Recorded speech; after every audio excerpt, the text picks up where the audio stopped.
আমি ইয়াতে Monday 23 ডিচেম্বৰৰে selling আহিবলগীয়া কেইটামান চেলিং অপৰচুনিটি হ'বলগীয়া কেইটামান ষ্টক চিলেক্ট কৰিছোঁ। প্ৰথমতে LTIM টো 19 ডিচেম্বৰত কি হৈছিলে, গেপ ডাউন হৈ ফ্লেট অপেনিং হৈ ডাইৰেক্ট চেলিং আহিছিলে। আকৌ 20 ডিচেম্বৰতো গেপ আপ হ'ল, কিন্তু ফ্লেট অপেনিং হৈ শ্বাৰ্প চেলিং আহিছিলে। এতিয়া কি হ'ব, যদিহে 5900ৰ তলত যদি অপেন হয়,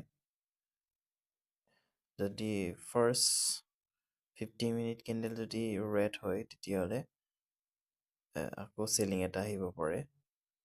ইয়াত চেলিং এটা আহিব পাৰে। সেইটো চাব লাগিব যে 5900ৰ তলত অপেনিং হ'ব লাগিব। LTIM। নেক্সটটো চাওঁ আমি IndusInd বেংক। IndusInd বেংকতো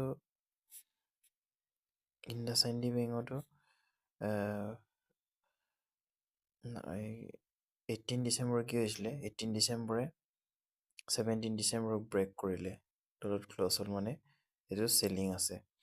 তাৰপিছতে ইয়াতে কনচলিডেট হ'ল, গ্ৰীণ কেণ্ডেল এটা বনিলে, গ্ৰীণ কেণ্ডেল এটা বনি কনচলিডেট হ'ল।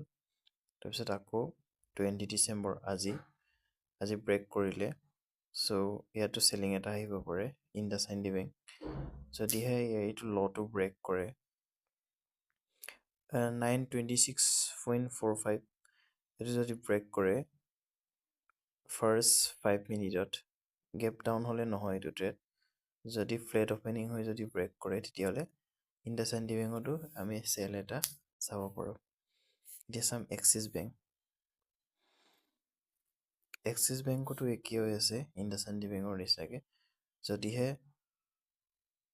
ল'টো ব্ৰেক কৰে, 20 ডিচেম্বৰ যদি ল'টো ব্ৰেক কৰে, ফ্লেট অপেনিং হয়, তেতিয়াহ'লে ইয়াত চেল এটা অহাৰ সম্ভাৱনা আছে। এক্সিছ বেংকতো আদানী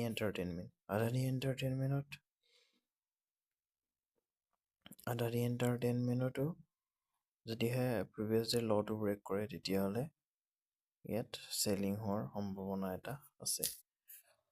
কোল ইণ্ডিয়া ইয়াতে গ্ৰীণ কেণ্ডেল এটা বনিছিলে, তাৰপিছত এইটো ব্ৰেক কৰিলে। যদিহে এইটো এতিয়া ল'টো ব্ৰেক কৰে, তেতিয়াহ'লে ইয়াত চেলিং এটা আহিব পাৰে।